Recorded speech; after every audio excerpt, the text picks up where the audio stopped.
An anomaly which often struck me in the character of my friend Sherlock Holmes was that, although in his methods of thought he was the neatest and most methodical of mankind, and although also he affected a certain quiet primness of dress, he was none the less in his personal habits one of the most untidy men that ever drove a fellow lodger to distraction. Not that I am in the least conventional in that respect myself. The rough and tumble work in Afghanistan, coming on the top of a natural bohemianism of disposition, has made me rather more lax than befits a medical man. But with me there is a limit, and when I find a man who keeps his cigars in the coal scuttle, his tobacco in the toe end of a Persian slipper, and his unanswered correspondence transfixed by a jackknife into the very center of his wooden mantelpiece, then I begin to give myself virtuous airs. I have always held, too, that pistol practice should be distinctly an open-air pastime, and when Holmes, in one of his queer humors, would sit in an armchair with his hair trigger and 100 boxer cartridges, and proceed to adorn the opposite wall with a patriotic veer, done in bullet pox, I felt strongly that neither the atmosphere nor the appearance of our room was improved by it. Our chambers were always full of chemicals and of criminal relics which had a way of wandering into unlikely positions, and of turning up in the butter dish or in even less desirable places. But his papers were my great crux. He had a horror of destroying documents, especially those which were connected with his past cases, and yet it was only once in every year or two that he would muster energy to docket and arrange them. For, as I have mentioned somewhere in these incoherent memoirs, the outbursts of passionate energy when he performed the remarkable feats with which his name is associated were followed by reactions of lethargy, during which he would lie about with his violin and his books, hardly moving save from the sofa to the table. Thus month after month his papers accumulated, until every corner of the room was stacked with bundles of manuscript which were on no account to be burned, and which could not be put away save by their owner. One winter's night, as we sat together by the fire, I ventured to suggest to him that, as he had finished pasting extracts into his commonplace book, he might employ the next 2 hours in making our room a little more habitable. He could not deny the justice of my request, so with a rather rueful face he went off to his bedroom, from which he returned presently pulling a large tin box behind him. This he placed in the middle of the floor and, squatting down upon a stool in front of it, he threw back the lid. I could see that it was already a third full of bundles of paper tied up with red tape into separate packages. "There are cases enough here, Watson," said he, looking at me with mischievous eyes. "I think that if you knew all that I had in this box you would ask me to pull some out instead of putting others in." "These are the records of your early work, then?" I asked. "I have often wished that I had notes of those cases." "Yes, my boy. These were all done prematurely before my biographer had come to glorify me." He lifted bundle after bundle in a tender, caressing sort of way. "They are not all successes, Watson," said he, "but there are some pretty little problems among them. Here's the record of the Tarleton murders, and the case of Vanbury, the wine merchant, and the adventure of the old Russian woman, and the singular affair of the aluminium crutch, as well as a full account of Ricoletti of the clubfoot and his abominable wife. And here, now, this really is something a little research-y." He dived his arm down to the bottom of the chest, and brought up a small wooden box with a sliding lid, such as children's toys are kept in. From within he produced a crumpled piece of paper, an old-fashioned brass key, a peg of wood with a ball of string attached to it, and 3 rusty old discs of metal. "Well, my boy, what do you make of this lot?" he asked, smiling at my expression. "It is a curious collection, very curious, and the story that hangs round it will strike you as being more curious still." "These relics have a history, then?" "So much so that they are history." "What do you mean by that?" Sherlock Holmes picked them up one by one, and laid them along the edge of the table. Then he reseated himself in his chair and looked them over with a gleam of satisfaction in his eyes. "These," said he, "are all that I have left to remind me of the adventure of the Musgrave Ritual."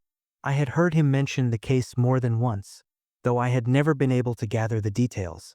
"I should be so glad," said I, "if you would give me an account of it." "And leave the litter as it is?" he cried mischievously. "Your tidiness won't bear much strain after all, Watson. But I should be glad that you should add this case to your annals, for there are points in it which make it quite unique in the criminal records of this or, I believe, of any other country." A collection of my trifling achievements would certainly be incomplete which contained no account of this very singular business. You may remember how the affair of the Gloria Scott, and my conversation with the unhappy man whose fate I told you of, first turned my attention in the direction of the profession which has become my life's work. You see me now when my name has become known far and wide, and when I am generally recognized both by the public and by the official force as being a final court of appeal in doubtful cases. Even when you knew me first, at the time of the affair which you have commemorated in A Study in Scarlet, I had already established a considerable, though not a very lucrative, connection. You can hardly realize, then, how difficult I found it at first, and how long I had to wait before I succeeded in making any headway. When I first came up to London, I had rooms in Montague Street, just round the corner from the British Museum, and there I waited, filling in my too abundant leisure time by studying all those branches of science which might make me more efficient. Now and again cases came in my way, principally through the introduction of old fellow students, for during my last years at the university there was a good deal of talk there about myself and my methods. The third of these cases was that of the Musgrave Ritual, and it is to the interest which was aroused by that singular chain of events, and the large issues which proved to be at stake, that I trace my first stride towards the position which I now hold. Reginald Musgrave had been in the same college as myself, and I had some slight acquaintance with him. He was not generally popular among the undergraduates, though it always seemed to me that what was set down as pride was really an attempt to cover extreme natural diffidence. In appearance he was a man of exceedingly aristocratic type, thin, high-nosed, and large-eyed, with languid and yet courtly manners. He was indeed a scion of one of the very oldest families in the kingdom, though his branch was a cadet one which had separated from the northern Musgraves sometime in the 16th century, and had established itself in western Sussex, where the manor house of Hulstone is perhaps the oldest inhabited building in the county. Something of his birthplace seemed to cling to the man, and I never looked at his pale, keen face or the poise of his head without associating him with grey archways and mullioned windows and all the venerable wreckage of a feudal keep. Once or twice we drifted into talk, and I can remember that more than once he expressed a keen interest in my methods of observation and inference. For 4 years I had seen nothing of him until one morning he walked into my room in Montague Street. He had changed little, was dressed like a young man of fashion. He was always a bit of a dandy, and preserved the same quiet, suave manner which had formerly distinguished him. "How has all gone with you, Musgrave?" I asked after we had cordially shaken hands. "You probably heard of my poor father's death," said he. "He was carried off about 2 years ago. Since then I have of course had the Hulstone estates to manage, and as I am member for my district as well, my life has been a busy one. But I understand, Holmes, that you are turning to practical ends those powers with which you used to amaze us." "Yes," said I have taken to living by my wits." "I am delighted to hear it, for your advice at present would be exceedingly valuable to me. We have had some very strange doings at Hulstone, and the police have been able to throw no light upon the matter. It is really the most extraordinary and inexplicable business. You can imagine with what eagerness I listened to him, Watson, for the very chance for which I had been panting during all those months of inaction seemed to have come within my reach. In my inmost heart I believed that I could succeed where others failed, and now I had the opportunity to test myself. "Pray, let me have the details," I cried. Reginald Musgrave sat down opposite to me, and lit the cigarette which I had pushed towards him. "You must know," said he, "that though I am a bachelor, I have to keep up a considerable staff of servants at Hulstone, for it is a rambling old place and takes a good deal of looking after. I preserve, too, and in the pheasant months I usually have a house party, so that it would not do to be short-handed. Altogether there are 8 maids, the cook, the butler, 2 footmen, and a boy. The garden and the stables of course have a separate staff. Of these servants, the one who had been longest in our service was Brunton the butler. He was a young schoolmaster out of place when he was first taken up by my father, but he was a man of great energy and character, and he soon became quite invaluable in the household. He was a well-grown, handsome man with a splendid forehead, and though he has been with us for 20 years, he cannot be more than 40 now. With his personal advantages and his extraordinary gifts, for he can speak several languages and play nearly every musical instrument, it is wonderful that he should have been satisfied so long in such a position, but I suppose that he was comfortable and lacked energy to make any change. The butler of Hulstone is always a thing that is remembered by all who visit us. But this paragon has one fault. He is a bit of a Don Juan, and you can imagine that for a man like him it is not a very difficult part to play in a quiet country district. When he was married it was all right, but since he has been a widower we have had no end of trouble with him. A few months ago we were in hopes that he was about to settle down again, for he became engaged to Rachel Howells, our second housemaid. But he has thrown her over since then and taken up with Janet Tregellis, the daughter of the head gamekeeper.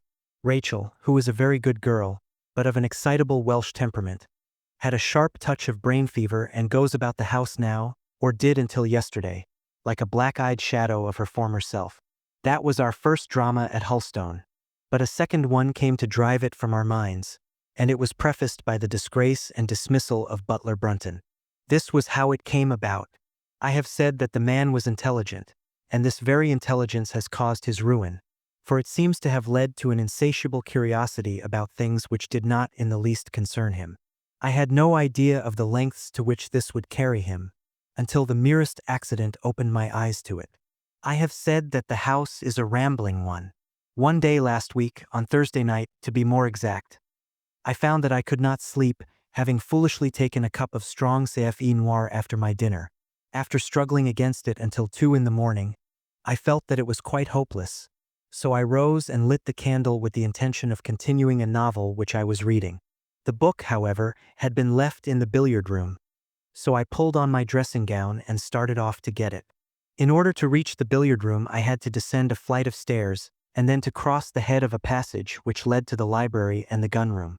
You can imagine my surprise when, as I looked down this corridor, I saw a glimmer of light coming from the open door of the library. I had myself extinguished the lamp and closed the door before coming to bed. Naturally, my first thought was of burglars. The corridors at Hulstone have their walls largely decorated with trophies of old weapons. From one of these I picked a battle-axe, and then, leaving my candle behind me, I crept on tiptoe down the passage and peeped in at the open door. Brunton, the butler, was in the library. He was sitting, fully dressed, in an easy chair, with a slip of paper which looked like a map upon his knee, and his forehead sunk forward upon his hand in deep thought. I stood dumb with astonishment, watching him from the darkness. A small taper on the edge of the table shed a feeble light which sufficed to show me that he was fully dressed. Suddenly, as I looked, he rose from his chair, and walking over to a bureau at the side, he unlocked it and drew out one of the drawers. From this he took a paper, and returning to his seat, he flattened it out beside the taper on the edge of the table, and began to study it with minute attention. My indignation at this calm examination of our family documents overcame me so far that I took a step forward, and Brunton, looking up, saw me standing in the doorway. He sprang to his feet, his face turned livid with fear, and he thrust into his breast the chart-like paper which he had been originally studying. "So," said I, "this is how you repay the trust which we have reposed in you. You will leave my service tomorrow." He bowed with the look of a man who is utterly crushed, and slunk past me without a word. The taper was still on the table, and by its light I glanced to see what the paper was which Brunton had taken from the bureau. To my surprise, it was nothing of any importance at all, but simply a copy of the questions and answers in the singular old observance called the Musgrave Ritual. It is a sort of ceremony peculiar to our family, which each Musgrave for centuries past has gone through on his coming of age. A thing of private interest, and perhaps of some little importance to the archaeologist, like our own blazonings and charges, but of no practical use whatever. "We had better come back to the paper afterwards," said I. "If you think it really necessary," he answered with some hesitation. To continue my statement, however, I relocked the bureau, using the key which Brunton had left, and I had turned to go when I was surprised to find that the butler had returned, and was standing before me. "Mr. Musgrave, sir," he cried, in a voice which was hoarse with emotion. "I can't bear disgrace, sir. I've always been proud above my station in life, and disgrace would kill me. My blood will be on your head, sir. It will, indeed, if you drive me to despair. If you cannot keep me after what has passed, then for God's sake let me give you notice and leave in a month, as if of my own free will. I could stand that, Mr. Musgrave, but not to be cast out before all the folk that I know so well. You don't deserve much consideration, Brunton, I answered. Your conduct has been most infamous. However, as you have been a long time in the family, I have no wish to bring public disgrace upon you. A month, however, is too long. Take yourself away in a week, and give what reason you like for going. Only a week, sir? He cried, in a despairing voice. A fortnight. Say at least a fortnight. A week, I repeated. And you may consider yourself to have been very leniently dealt with. He crept away, his face sunk upon his breast, like a broken man, while I put out the light and returned to my room. For 2 days after this Brunton was most assiduous in his attention to his duties. I made no allusion to what had passed, and waited with some curiosity to see how he would cover his disgrace. On the 3rd morning, however, he did not appear, as was his custom, after breakfast to receive my instructions for the day. As I left the dining room, I happened to meet Rachel Howells, the maid. I have told you that she had only recently recovered from an illness, and was looking so wretchedly pale and wan that I remonstrated with her for being at work. You should be in bed, I said. Come back to your duties when you are stronger. She looked at me with so strange an expression that I began to suspect that her brain was affected. I am strong enough, Mr. Musgrave, said she. We will see what the doctor says, I answered. You must stop work now, and when you go downstairs just say that I wish to see Brunton. The butler is gone, said she. Gone? Gone where? He is gone. No one has seen him. He is not in his room. Oh yes, he is gone. He is gone. She fell back against the wall with shriek after shriek of laughter, while I, horrified at this sudden hysterical attack, rushed to the bell to summon help. The girl was taken to her room, still screaming and sobbing, while I made inquiries about Brunton. There was no doubt about it that he had disappeared. His bed had not been slept in. He had been seen by no one since he had retired to his room the night before, and yet it was difficult to see how he could have left the house, as both windows and doors were found to be fastened in the morning. His clothes, his watch, and even his money were in his room, but the black suit which he usually wore was missing. His slippers, too, were gone, but his boots were left behind. Where then could Butler Brunton have gone in the night, and what could have become of him now? Of course we searched the house from cellar to garret, but there was no trace of him. It is, as I have said, a labyrinth of an old house, especially the original wing, which is now practically uninhabited. But we ransacked every room and cellar without discovering the least sign of the missing man. It was incredible to me that he could have gone away leaving all his property behind him. And yet where could he be? I called in the local police, but without success. Rain had fallen on the night before, and we examined the lawn and the paths all round the house, but in vain. Matters were in this state when a new development quite drew our attention away from the original mystery. For 2 days Rachel Howells had been so ill, sometimes delirious, sometimes hysterical, that a nurse had been employed to sit up with her at night. On the 3rd night after Brunton's disappearance, the nurse, finding her patient sleeping nicely, had dropped into a nap in the armchair, when she woke in the early morning to find the bed empty, the window open, and no signs of the invalid. I was instantly aroused, and, with the 2 footmen, started off at once in search of the missing girl.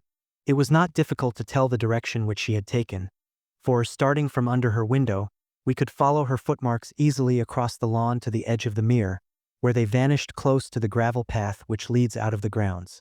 The lake there is 8 feet deep, and you can imagine our feelings when we saw that the trail of the poor demented girl came to an end at the edge of it. Of course, we had the drags at once, and set to work to recover the remains, but no trace of the body could we find. On the other hand, we brought to the surface an object of a most unexpected kind.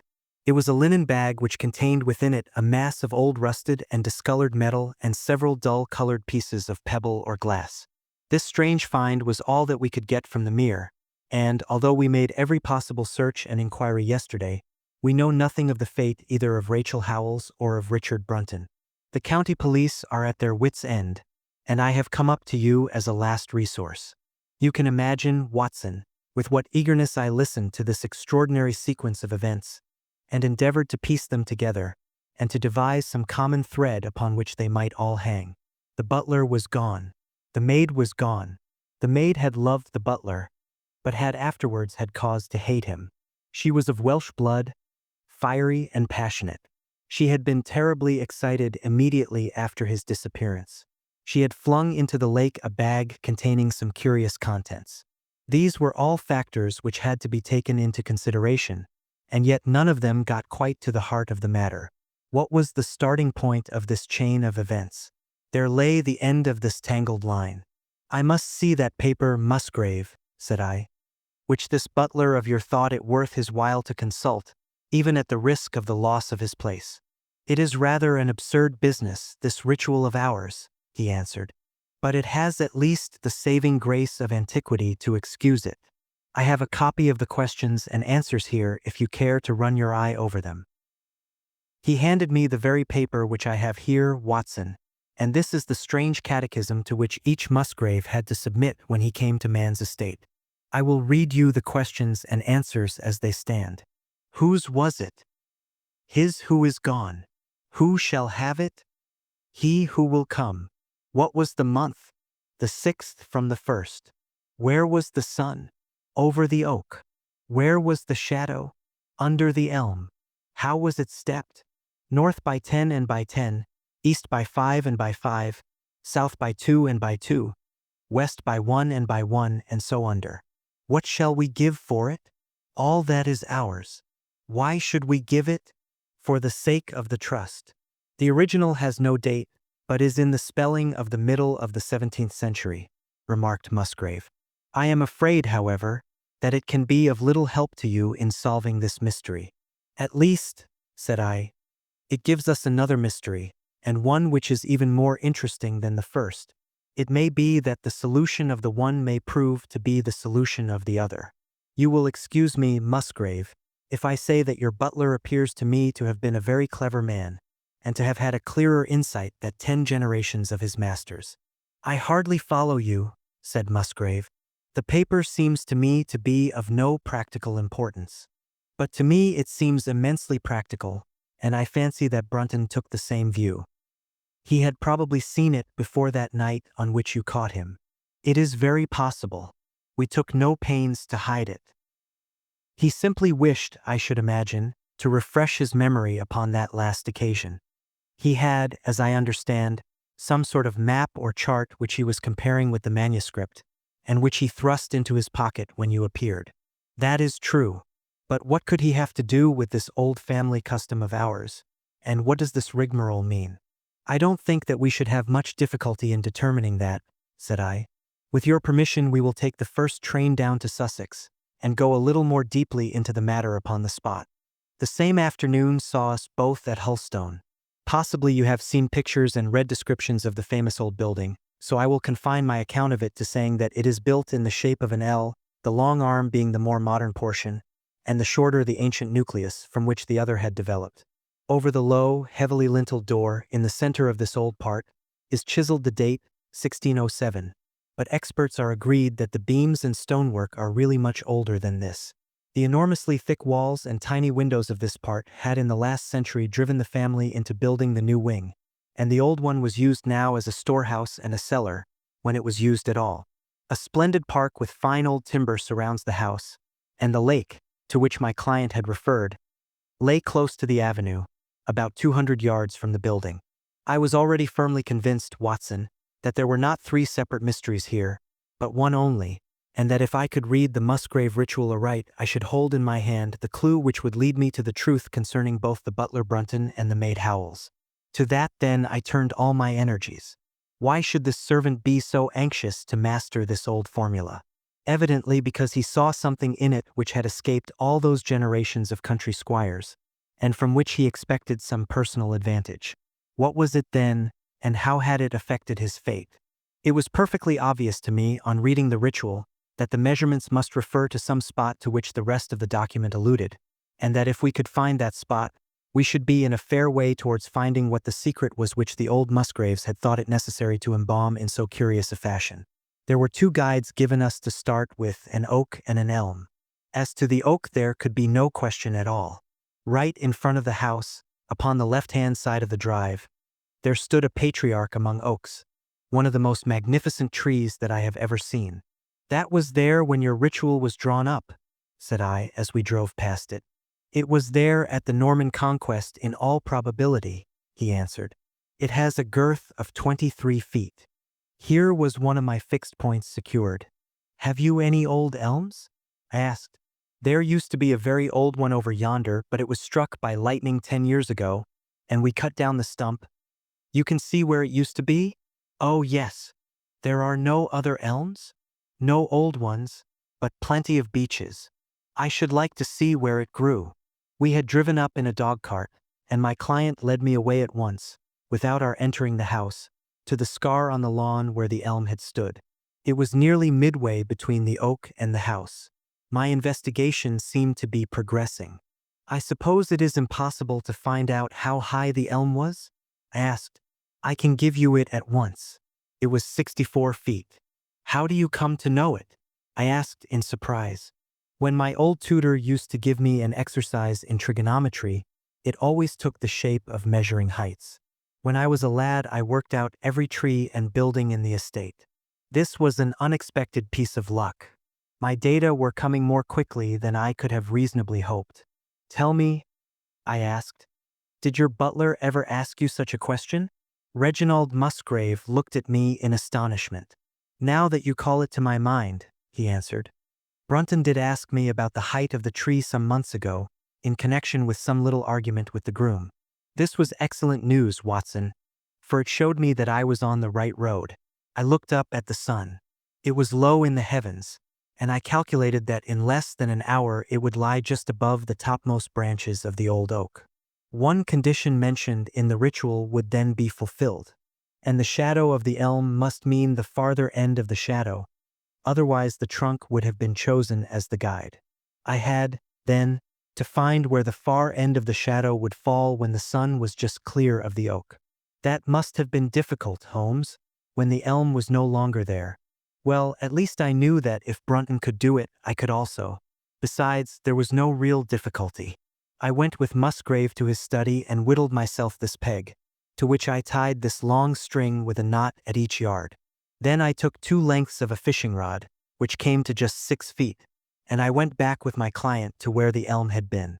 The sun was just grazing the top of the oak. I fastened the rod on end, marked out the direction of the shadow, and measured it. It was 9 feet in length. Of course, the calculation now was a simple one. If a rod of 6 feet threw a shadow of 9, a tree of 64 feet would throw one of 96, and the line of the one would of course be the line of the other.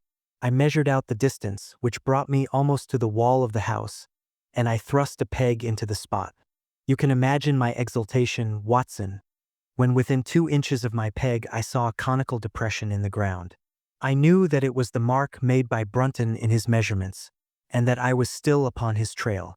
From this starting point I proceeded to step, having first taken the cardinal points by my pocket compass. 10 steps with each foot took me along parallel with the wall of the house, and again I marked my spot with a peg. Then I carefully paced off 5 to the east and 2 to the south. It brought me to the very threshold of the old door. 2 steps to the west meant now that I was to go 2 paces down the stone-flagged passage, and this was the place indicated by the ritual. Never have I felt such a cold chill of disappointment, Watson. For a moment it seemed to me that there must be some radical mistake in my calculations. The setting sun shone full upon the passage floor, and I could see that the old, foot-worn gray stones with which it was paved were firmly cemented together, and had certainly not been moved for many a long year. Brunton had not been at work here. I tapped upon the floor, but it sounded the same all over, and there was no sign of any crack or crevice. But fortunately, Musgrave, who had begun to appreciate the meaning of my proceedings, and who was now as excited as myself, took out his manuscript to check my calculation. "And under," he cried. "You have omitted the and under." I had thought that it meant that we were to dig, but now, of course, I saw at once that I was wrong. "There is a cellar under this, then?" I cried. "Yes, and as old as the house. Down here, through this door." We went down a winding stone stair, and my companion, striking a match, lit a large lantern which stood on a barrel in the corner. In an instant it was obvious that we had at last come upon the true place, and that we had not been the only people to visit the spot recently. It had been used for the storage of wood, but the billets, which had evidently been littered over the floor, were now piled at the sides, so as to leave a clear space in the middle. In this space lay a large and heavy flagstone with a rusted iron ring in the center to which a thick shepherd's check muffler was attached. "By Jove!" cried my client. "That's Brunton's muffler. I have seen it on him and could swear to it. What has the villain been doing here?" At my suggestion, a couple of the county police were summoned to be present, and I then endeavored to raise the stone by pulling on the cravat. I could only move it slightly, and it was with the aid of one of the constables that I succeeded at last in carrying it to one side. A black hole yawned beneath into which we all peered, while Musgrave, kneeling at the side, pushed down the lantern. A small chamber about 7 feet deep and 4 feet square lay open to us. At one side of this was a squat, brass-bound wooden box, the lid of which was hinged upwards, with this curious old-fashioned key projecting from the lock. It was furred outside by a thick layer of dust, and damp and worms had eaten through the wood, so that a crop of livid fungi was growing on the inside of it. Several discs of metal, old coins apparently, such as I hold here, were scattered over the bottom of the box, but it contained nothing else. At the moment, however, we had no thought for the old chest, for our eyes were riveted upon that which crouched beside it. It was the figure of a man, clad in a suit of black, who squatted down upon his hams with his forehead sunk upon the edge of the box and his 2 arms thrown out on each side of it. The attitude had drawn all the stagnant blood to the face, and no man could have recognized that distorted liver-colored countenance. But his height, his dress, and his hair were all sufficient to show my client, when we had drawn the body up, that it was indeed his missing butler. He had been dead some days, but there was no wound or bruise upon his person to show how he had met his dreadful end. When his body had been carried from the cellar, we found ourselves still confronted with a problem which was almost as formidable as that with which we had started. I confess that so far, Watson, I had been disappointed in my investigation. I had reckoned upon solving the matter when once I had found the place referred to in the ritual, but now I was there, and was apparently as far as ever from knowing what it was which the family had concealed with such elaborate precautions. It is true that I had thrown a light upon the fate of Brunton, but now I had to ascertain how that fate had come upon him, and what part had been played in the matter by the woman who had disappeared. I sat down upon a keg in the corner and thought the whole matter carefully over. You know my methods in such cases, Watson. I put myself in the man's place and, having first gauged his intelligence, I try to imagine how I should myself have proceeded under the same circumstances. In this case, the matter was simplified by Brunton's intelligence being quite first-rate, so that it was unnecessary to make any allowance for the personal equation, as the astronomers have dubbed it. He knew that something valuable was concealed. He had spotted the place. He found that the stone which covered it was just too heavy for a man to move unaided. What would he do next? He could not get help from outside, even if he had someone whom he could trust, without the unbarring of doors and considerable risk of detection. It was better, if he could, to have his helpmate inside the house. But whom could he ask? This girl had been devoted to him.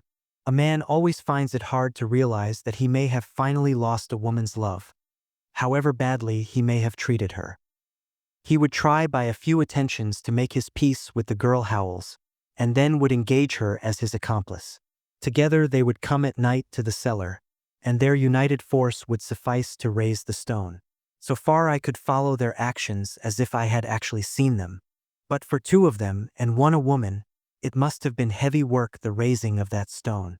A burly Sussex policeman and I had found it no light job. What would they do to assist them? Probably what I should have done myself. I rose and examined carefully the different billets of wood which were scattered round the floor. Almost at once I came upon what I expected. One piece, about 3 feet in length, had a very marked indentation at one end, while several were flattened at the sides as if they had been compressed by some considerable weight. Evidently, as they had dragged the stone up, they had thrust the chunks of wood into the chink, until at last, when the opening was large enough to crawl through, they would hold it open by a billet placed lengthwise, which might very well become indented at the lower end, since the whole weight of the stone would press it down onto the edge of this other slab. So far I was still on safe ground. And now how was I to proceed to reconstruct this midnight drama? Clearly, only one could fit into the hole, and that one was Brunton. The girl must have waited above. Brunton then unlocked the box, handed up the contents presumably, since they were not to be found, and then what happened? What smoldering fire of vengeance had suddenly sprung into flame in this passionate Celtic woman's soul when she saw the man who had wronged her? Wronged her, perhaps, far more than we suspected, in her power. Was it a chance that the wood had slipped, and that the stone had shut Brunton into what had become his sepulchre? Had she only been guilty of silence as to his fate? Or had some sudden blow from her hand dashed the support away and sent the slab crashing down into its place?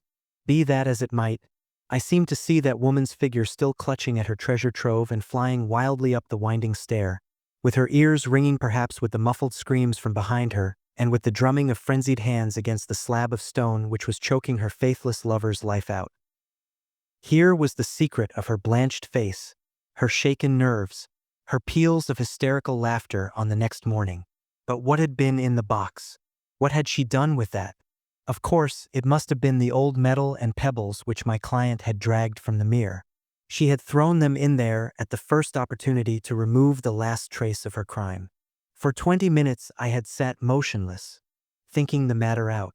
Musgrave still stood with a very pale face, swinging his lantern and peering down into the hole. "These are coins of Charles I," said he, holding out the few which had been in the box. "You see we were right in fixing our date for the ritual." "We may find something else of Charles I," I cried, as the probable meaning of the first two questions of the ritual broke suddenly upon me. "Let me see the contents of the bag which you fished from the mere." We ascended to his study, and he laid the debris before me. I could understand his regarding it as of small importance when I looked at it, for the metal was almost black and the stones lusterless and dull. I rubbed one of them on my sleeve, however, and it glowed afterwards like a spark in the dark hollow of my hand. The metal work was in the form of a double ring, but it had been bent and twisted out of its original shape. "You must bear in mind," said I, "that the royal party made head in England even after the death of the king, and that when they at last fled they probably left many of their most precious possessions buried behind them, with the intention of returning for them in more peaceful times. My ancestor, Sir Ralph Musgrave, was a prominent cavalier and the right-hand man of Charles II in his wanderings," said my friend. "Ah, indeed," I answered. "Well now, I think that really should give us the last link that we wanted. I must congratulate you on coming into the possession, though in rather a tragic manner, of a relic which is of great intrinsic value, but of even greater importance as an historical curiosity." "What is it, then?" he gasped in astonishment. "It is nothing less than the ancient crown of the kings of England." "The crown?" "Precisely. Consider what the ritual says. How does it run? Whose was it? His who is gone. That was after the execution of Charles. Then, who shall have it? He who will come. That was Charles II, whose advent was already foreseen. There can, I think, be no doubt that this battered and shapeless diadem once encircled the brows of the royal Stuarts. And how came it in the pond? Ah, that is a question that will take some time to answer. And with that I sketched out to him the whole long chain of surmise and of proof which I had constructed. The twilight had closed in and the moon was shining brightly in the sky before my narrative was finished. "And how was it then that Charles did not get his crown when he returned?" asked Musgrave, pushing back the relic into its linen bag. "Ah, there you lay your finger upon the one point which we shall probably never be able to clear up. It is likely that the Musgrave who held the secret died in the interval, and by some oversight left this guide to his descendant without explaining the meaning of it. From that day to this it has been handed down from father to son, until at last it came within reach of a man who tore its secret out of it and lost his life in the venture. And that's the story of the Musgrave Ritual, Watson. They have the crown down at Hulstone, though they had some legal bother and a considerable sum to pay before they were allowed to retain it. I am sure that if you mention my name they would be happy to show it to you. Of the woman nothing was ever heard, and the probability is that she got away out of England and carried herself and the memory of her crime to some land beyond the seas.